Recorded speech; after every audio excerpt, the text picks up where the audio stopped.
everybody. Welcome to Breaking the Stigma. I'm Successful. Happy Valentine's Day, and I'm here with my co-host, O'Neal. What's up, y'all? This is Culture Therapy, and we're with a couple of our guests that are from MPN. Let's start off with the woman on my left. What's up with you? So I'm Brandy. I'm a board member, part of the Education Committee and Event Committee. I'm a registered nurse, and I'm happy to be here. Happy Valentine's Day. Hey. What's up, everybody? My name is Brandon. I'm actually Brandy's twin. Yeah. I'm here to support as well, and I'm happy to be here as well. Awesome. Hey everyone, my name is Diamond. I am event coordinator of MPN, and I'm super excited about this topic. And happy Valentine's Day. Happy Valentine's Day, like I said, y'all. And okay, so of course, in the spirit of the holiday, you know, we want to talk about relationships, but specifically just Black relationships in general, and what it means to us, and what it means to y'all, and how does it pertain to the mental health that comes with being in relationships with your significant other. Right, and we chose this topic because Black love is like a huge movement right now. Right. So we want to highlight why is that so important to our culture at this specific time. I personally think, and y'all can interject whenever you want to, that this movement is kind of happening because of social media, that we're seeing it a little bit more. That Okay. you know what I mean? It's in the media now. You know, we can, you know, we're posting our bae a little bit more, whatever, yada yada yada. You know, and I think that is showing a little bit more of, you know, it's kind of, I don't want to say it's exposing, but it's influencing the way we do relationships in a sense. Oh, yeah. I agree. Oh, yeah. Yeah, and even for my, you know, for example, like my own past relationships, I know that social media was actually a big part of it. You know what I mean? Like, you know, and I just ask you, Brandy, like, you know, I don't know if this is maybe just specific people or whatever, or in my own past relationships, but no. was social media important? Oh, yeah, for sure. Yeah, And it was the break, too. It was the break. Oh, yes. Elaborate. It has a huge, it's an influence. Yeah. You know, you see what's around you, you know, and it's kind of hard. I feel like What was the kinda hard hard. part? Like, what did you not like about the social media aspect? You know, you think you have more freedom than you actually do. You know what I'm saying? So you post certain things, you say certain things, and it's interpreted in so many ways. So that significant other might see something that's posted that can be completely, you know, just taken way out of proportion just because someone else comments. So you getting someone else's perspective on something that had nothing to do with whatever it was that was posted. So that's what I mean by like negative vibe when it comes to a break within a social media. I don't know. I feel as if there's like sometimes there's expectations now. Or I mean, there's always been expectations. Don't get me wrong. The pressure. Yeah, it's the pressure. Because it's like you compare yourself. Oh, yeah. So like if you're constantly looking on social media and you see like this other relationship and they're experiencing things that you would like, and then you start comparing your relationship, and then that makes it unhealthy because it's like you can't take in and fully focus in on what you have and appreciate it because you're so focused on, you know, the 80-20. Like, okay, I have this 80, but I don't have whatever they have. Let's take it here. I actually had a makeup artist. She was doing my makeup, and she said, oh, can I follow you on Instagram? No, I asked her because I follow her on Instagram. And she was like, oh, I deleted my Instagram. And I'm like, why? She was like, I can't look at all these, like, couples and people doing this and that. I just got out of a relationship, you know. She was like, I had to take a mental health break from social media because it was doing a lot to me. I'm you guilty of that. You experienced I'm guilty of that. I had to cut it. It was, I don't know when was it. I think it was like a year ago, whatever. I cut off all social media. Yeah. All of it. Just I was like, I need a break. I need 3 months. And I was dating somebody at the time. I was like, yo, like, this ain't nothing to do with us, like blah blah blah. This is just like I can't be on it. Right. You know what I mean? And it I think it can strain, but I don't want to just look at the cons. I think that it can also, you know, like going on, like if we went and like on a trip or whatever, it's like lasting. We're like, we can go through our Instagram, blah blah blah. So I don't think that social media is inherently bad for relationships. It's just if you compare with other people. Yeah, it depends on your mindset. Oh, yeah. Because I think, like, if you look at social media and you may be single, you probably been single for a year, but then, like, you look on social media and your friend who also was single for a year, but now she done found love. Like, Karuchi, Sierra. Those people, like, they came from these toxic relationships and now they're in these healthy relationships. So it's like, it kind of is a reminder, like, okay, my time is coming. Like, it's all about timing. So it's not always like a negative thing. Sometimes you can look at it as a positive, you know, outlook. It just depends on your mindset and your perspective. Okay. For sure. I want to roll this over because, you know, there's a fellow brother on the table here. You know what I mean? And I want to get your perspective, man. Like, as a man, like, I know it was it was hard to like balance, like y'all were saying, from seeing what's going on in relationships and then me feeling inferior because I'm like, oh, I'm not doing all this romantic, things, blah blah blah, and I feel like I'm not hitting that threshold as a good boyfriend. Have you ever felt that way because of social media or how you comparing yourself to another relationship or anything like that? I wouldn't, not necessarily. I think that when you see people go on trips and you see good things, you see power couples more than anything. I think it plants seeds. Okay. You know what I mean? Sometimes we don't know about certain things because we don't see them. We're not exposed to those things. So when people go on trips, kind of like the whole girl trip thing. Girls didn't start going on trips because until it became these big things. Then they didn't know where to go. Then they watched other girls go to Miami. They watched other girls go to Mexico, Africa, all these different places, and then they plant seeds. Okay, let's go over here. Now it might not turn out how they wanted it to turn out, but it was still an experience that rooted from a seed that was being planted. And then it's the same thing with relationships. You know what I mean? Like nobody's gonna be perfect. You know what I mean? But sometimes you just need to see great things happening. You know what I mean? It's saying that I can do this. When I get to this point, I can go. You know what I mean? Instead of going to the South. That's a good perspective, cafe, bro. Okay, I see you, man. Yeah. Okay. That's. You know what? I didn't think I ever heard that from another man, bro. I'll be honest with you. Yeah, because most men like would feel as if it's too much pressure. Not that it's almost a challenge. Like, okay, Brandon did this, and that. I want to do that with my girl. Like, blah blah blah. You know what I mean? And so yeah, I guess it could be like a plant of seed, like a positive thing. Absolutely. Yeah, I could dig that. I do want to ask you guys this. Anybody could answer. Have you ever found yourself being depressed from being like in a relationship, and how did you handle it? Yes.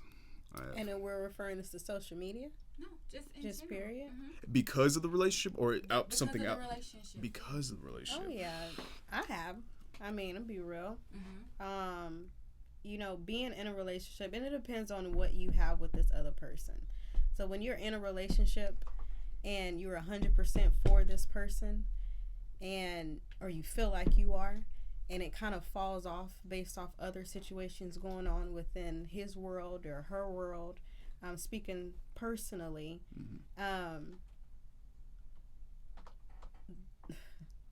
Cut.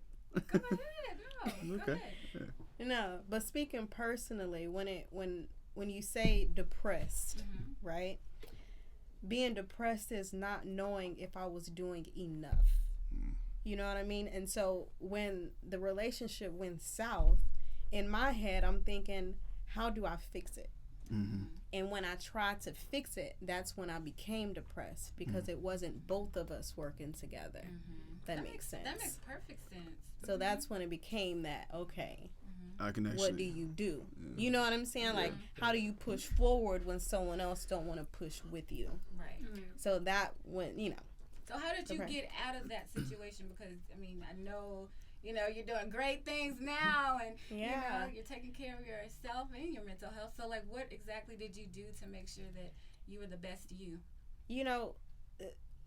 What you are is what you are around. And Absolutely. So I had to pull myself away from it because it was very toxic. And so that's how I pulled myself away from the situation, from him. And that was the only way I knew at that time to bettering myself for me and for my child. So that's just pulling my way from it, finding different. Do you think that, and of course I don't know your relationship, the details and whatnot, but do you believe that there was also something that was going on with his life personally that he was maybe deflecting onto you, or he had some sort of trauma that he was dealing with that manifested into, maybe, I don't know if it was any kind of abuse or anything like that, but did it manifest into something that came from him personally? Honestly, I hate speaking for other people. I understand. You know what I mean? But what I will say is everybody goes through something. Yeah. But like I told you before, in a relationship, it's two people. So if he's willing to have what he's going through and allowing me to go through it with him, then that's when we can do something for the both of us and for him personally, whatever that might have been, if that was the case. Well, let me hear a man's point of view. Because what you said, that was a really, really good question. Because, as we speak about, like, men, they kind of, like, bottle their feelings and their emotions and past traumas and all that stuff because they don't come out and talk about these things that they have experienced. So So I think that was a very good question. I think I leveled up in my life when I went to go get help. I went to go get therapy. Okay. And the reason why I got therapy, it wasn't because I was crazy or nothing. It was just more on the ends of, I feel like as a man, we can think that we're always so right, and we can be wrong. We can be toxic and not even realize it. But what I realized was, the most toxic person is the one that can't identify that they're toxic and what characteristics or traits, bro, that are causing the relationship to be the way that they are. Right. So I had to take a step back and say, you know what, I'm gonna go do it now. I spent money on it, but I feel like it was gonna help me. It was gonna benefit me in the future because I can't be perfect for that person or the next person if I can't identify what my toxic traits were. Did it help? Oh, it helped. Absolutely. I learned so much about myself. It was amazing. Like, and I was going, it was nothing. At first, it was a money thing. It was like, okay, do I want to spend the money? Do I not? Then I started thinking about all the other stuff I spend money on. And I'm like, okay, this is for me. This is what's going to help me become a better me. Right. And it helped me out because I was able to identify and channel some of the thoughts that was causing bad things to happen, these toxic traits to become parasitical in my relationships. You see what I'm saying? But that was probably one of the best things I've ever did. One of my See, best this is why friends. I love this though, because hearing it, you know, I can't speak from a man's perspective, but if I were a man and I were to hear that coming from another man, it would give me that security to saying, and hope. Maybe I need to go talk to somebody. Maybe I need to speak to someone. But not everybody has that. Yeah, my thing is, like, I've been raised around a lot of men. Like, I don't have a lot of women in my life, so it's like a lot of men are vulnerable with me. Yeah. And it's like, it's harder for me to get that with somebody that I'm in a relationship with, but I can get that from, you know, my relatives. So, you know, if a man comes to you and just is upfront and transparent, it's like, you know, I don't possess what you need from me right now. Let me go and, you know, become whole on my own and heal on my own, and then come back, and then I can probably be who you need me to be. Then women will respect that more. Absolutely. Like, it's all about respect and honesty. Like, because then, like, if you're honest and you're transparent and you let me know, you know, what you're going through, we may not be able to be in a relationship, but I can still love you. I don't have to love you as your girlfriend, but I can love you as, you know, your peer, your friend, and, you know, I can be like that light that you need to get through whatever you're going through, and I can be your encourager. A lot of black men need encouraging, and they need a safe place to be vulnerable. And a lot of black men don't have that. Yes. So for sure. I think that's the thing. You know, I want to give this as a little PSA, just one more thing on men, and in terms of bottling up that emotion and that mentality. And I get, and I hate that, you know, they say that, you know, it's just weakness in men and blah, blah, blah, blah. But I think men need to understand, I'm specifically talking to men right now, that emotion that you're bottling up will come out sooner or later. Oh, yeah, for sure. And it probably will manifest into something either violent or negative. Right. And that's the problem that a lot of men don't realize. They think that, and including myself, this is one of my biggest problems in terms of relationships. I've been a problem in my relationships. Like I say, I've been the problem, and it's because I bottle up those emotions, and it turned to not communicating. I would disappear because it's because I didn't want to look weak to somebody. Right. You know what I mean? And even my own person, I said that I love them, and I can't be vulnerable with that person. Right. I disallowed myself to do that. Exactly. And, you know, as a kid, I've always been an angry kid and an angry young adult because of that. Mm-hmm. It came out, and it would come out sporadically, randomly, because that's the thing. And y'all, you need to understand, like he said, like, go get help. It's okay. Yeah. It actually makes you stronger, you know. And that's why I tell man, it's not a weakness to be emotional. It actually shows that you have emotional maturity. Right, for sure. You're more of a man because of it. You bottle that up, you're acting like a boy. Exactly. To be honest. Or if you're not addressing it, then you're acting like a boy as well. Exactly. So, you know, that's the biggest thing that and it's I'll be honest, and it's scary to do that. It is. It's so scary to do that, and like, you really had to look yourself in the mirror. I honestly think, you know, I know you're speaking to men, but that's for people in general too. Yes, that's true. Know, depending on like their upbringing, their background, and what they've been, you know, instilled with. Right. You know? Like the whole be strong. Right.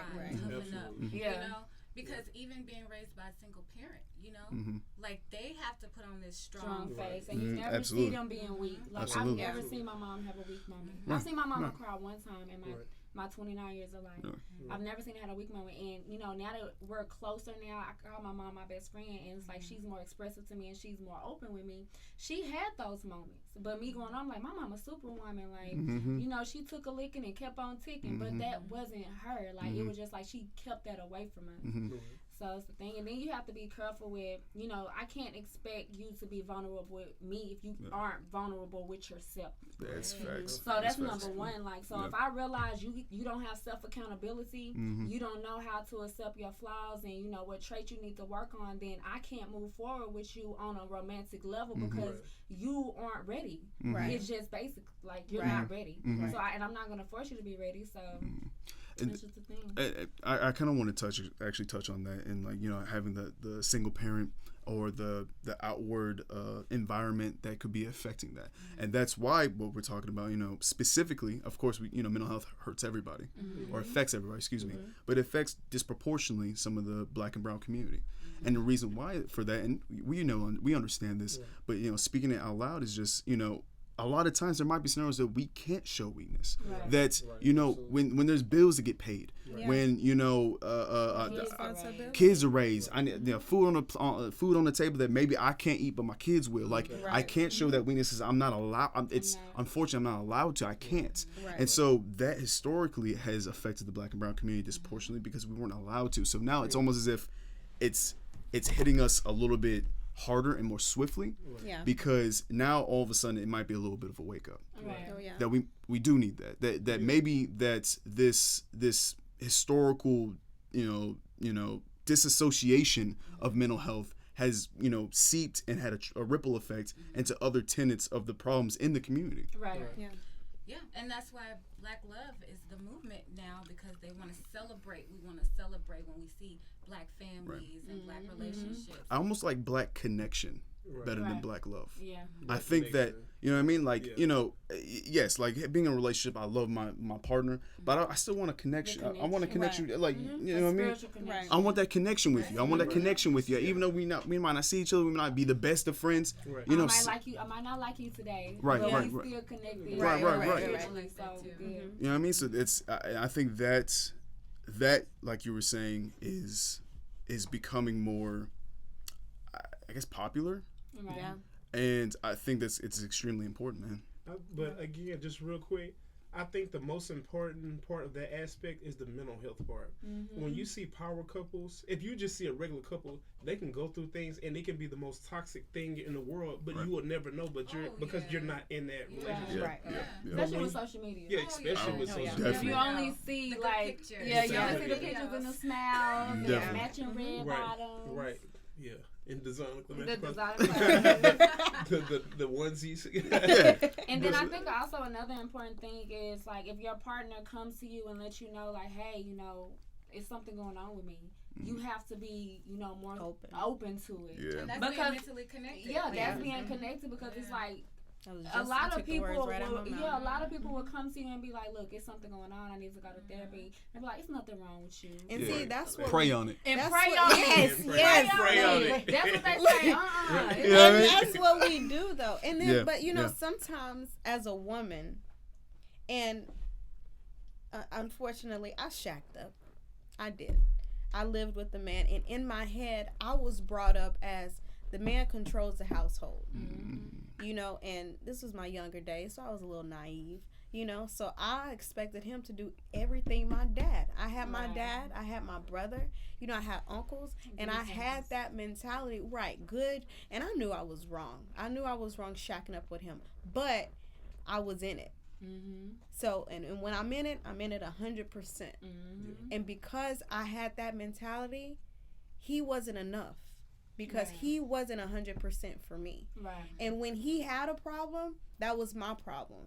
Because I was like, okay, well, you still need to bring home the bread. Right. You still need to bring home the food. Cry about it and move on. Right. Because you're not there yet. And that was my head. You're not there. And then the whole time, I'm not even in connection with this dude. Yeah. We're not even right. And that was my part too, and that's fault on me because I pulled that away from him. What do you think you would have said differently, like knowing what you know now? I would be a little bit more vulnerable to his situations. But it would go on both ends. The thing is, it takes two in a relationship. You can be 100% sold. I can be with a woman and be 100% sold, and she can be so toxic. Just you know what I mean. Like one of my previous relationships, I can say, "Baby, I love you. I need you to get help. I need you to try to understand that there is an alternate way." But you can be so wrapped up in your mind, just like you said. Everybody say, "Pray about it, meditate on it." You know what I mean? But if you can't take my advice, if you can't trust me to tell you, to give you sound advice, and you take that advice for what it is, we don't have that connection because we're not looking for the same thing. Because in order for something to grow, a good tree doesn't bear bad fruit. You see what I'm saying? For us to grow, you have to say, okay, I trust you. I surrender myself to you enough where I can say, let's try this. If it works, then we win. If it don't, we can figure it out. You know what I mean? And we move on to the next. And but it goes to both. It goes with accepting it as well. Have any of you guys tried couples therapy before? I have. You have? Yeah, I actually did. It was actually beautiful. I think it was beautiful. I think every couple should do couples therapy, no matter where you are in your relationship. Period. I did it. I was married. I did it when before we got divorced. We did couples therapy, but at that time it was a little too late. But I feel like it's healthy for you. I feel like the couples retreats that they do you know they have programs, government programs that sponsor couples retreats. I thought that was the most beautiful thing that you can do because it helps you connect with the person that you're with. And I think that was the most important thing about the couples therapy because it taught me a lot about me. It taught me how to deal with my significant other at the time. It taught us how to coexist. You know what I mean? Even outside coexist, how to move forward, how to converse with one another without offending the other. You know what I mean? And it was enlightening. You know what I mean? A lot of things we're so wrapped up around life. All we think of, okay, I need to go to this job. I need to go to this job. I need to hustle. I need to make sure my baby eat. I need to make sure my baby got clothes. I need to make sure he got shoes. I'm guilty. I'm gonna buy my baby everything. You see what I'm saying? I'm finna work to get it. I'm finna make sure he got it. You know what I mean? And I can get so caught up with that. I can let the outside influences affect my relationships. You know what I mean? Yeah. And I had to learn to separate the two because when you go to these couple therapy, it's just you and that person. The therapist is not even there. That's just the sound voice. They're just there so that to be the mediator whenever y'all converse, so you can learn each other. You know what I mean? And it was just amazing because if you've never experienced it before, you don't know how to talk to your significant other. You don't. The Bible even tells us that we're not meant to understand women. Women are not meant to understand. It doesn't work like that. You know what I mean? But when you go to therapy, they teach you this. They teach you how to communicate with the different character traits that you may or may not share. You know what I mean? Because it takes couples years to learn each other's language. Oh, definitely. So it's like you'll be wanting it so bad. Like even two individuals can want the relationship to work so bad. But since y'all don't know how to speak each other's language, y'all don't know how to communicate with each other to come up with solutions to where y'all can get to that point where y'all want to be. Right.